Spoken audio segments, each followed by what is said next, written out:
All right, hello, wine drinking people. We're back, and it's time for what I drank yesterday. And it's Tuesday, so we're just getting caught up on what happened over the weekend. At the end of last week, not a lot of people stopped in on Monday, but we did have one supplier this week. And to finish things off on Friday, we had Pablo Genovese in. He is from Donnafugata Winery, along with Lisa from Folio, their import company. And this made a nice little addition to our Friday happy hour tasting. It's nice to have a supplier here to taste our regulars. They come in on Friday just to hang out and drink with us on some unique wines. And we have been carrying the wines from Donnafugata for years here in the store. This is one of the great families of Sicily, 150 years of winemaking experience down here. And hey, Lampasoni, I'm Sicilian, so we have a special place for these wines in the store here. And all the wines have got these cool names. They've all got stories to them.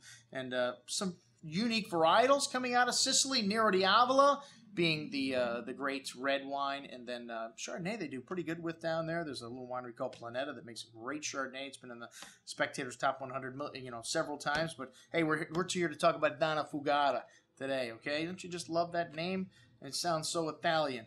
All right, the first one, we had the Anthelia, which is a blend of two indigenous varietals, Ansolina and Curiato, I think are the names. Fresh apple and light, kind of chalky mineral note, a little lemon citrus. Very distinct minerality to this wine. It doesn't see any oak, very fresh, kind of like a nice wine to sit out by the pool, chill down really cold. A good amount of minerality on the tongue with a light salty kind of note, leaving the tongue salivating for food, and a nice sweet tart fruit there on the tongue. Really nice little wine for around $16 a bottle. All right, the Sidara next from Sicily. This is 60% Nero di Avola, the great red grape of Sicily. A little bit of Cabernet Sauvignon, Merlot. Sees no oak, concrete fermented. Lovely fresh fruity bouquet, red cherry and red plum-like fruit. Very forward and appealing. A touch of kind of floral nuance and a little bit of a fresh earth note there, but the focus of this one is that fresh forward fruit. Really nice on the tongue, soft tannins, a hint of that fresh earth again showing up. Nice little savory note on the finish too, but a really nice little crowd pleaser.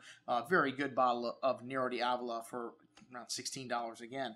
All right, next, the Chiandaro Contessa Entellina. Actually, Contessa Entellina is the name of the DOC down here. And hey, with Italy, man, you got to really study up because, man, they're changing things, adding DOCGs, adding DOCs all the time. This wine's a blend of 50% Ansolica and 50% Chardonnay, and a mixture of kind of barrel fermented juice and tank fermented juice. So it gives you this nice erotic bouquet of toasted nuts, ripe kind of tree fruits, apples, pears, peaches. Really nice kind of little perfume floral hint there too on the nose. Really unique kind of tangerine citrus on the tongue, and a nice amount of minerality showing there along with the ripe fruit, kind of a texture of whole milk and a lovely zesty finish. Again, that tangerine kind of floral note showing. Really balanced but nice and rich at the same time. Excellent bottle of white wine from Sicily. It's kind of hot down there, so you do get some nice rich wines. All right, next up, the Tancredi, which is also from Contessa Entellina, and this is a red wine with lovely currant black plum fruit on the nose, a nice amount of fresh black plowed earth and dried meats, mushrooms, surbois. Really nice complexity on the nose there. This is 30% Cabernet and 70% Nero di Avola. Big and chewy on the tongue with lots of tannins, notes of dark chocolate, fine herbs, firm acidity, maybe a bit dry on the finish, needs a little time, or maybe just needs the right food to go with it. Near nice cocoa notes there. An excellent bottle of red wine from Sicily. And then the Mille Note, and this wine is almost 100% Nero di Avola, and the blend changes according to the vintage. Could have Cabernet Sauvignon, Berricone, or Merlot, depending on, like I said, how the year goes. Really lovely earthy aromas to this. Dark cocoa, kind of blueberry and blackberry fruit, and lovely espresso. Really complex bouquet, big and chewy on the palate with layers of those dark spices and a firm underbelly of acidity. This wine needs some time. The lovely floral nuance showing on the finish. Most excellent juice. One of the best bottles of Nero di Avola that I've ever had. That was a 2006 vintage. And then the 2007 Ben Rye. This is one of the most, probably the best-selling wine we've ever had in the store from this winery.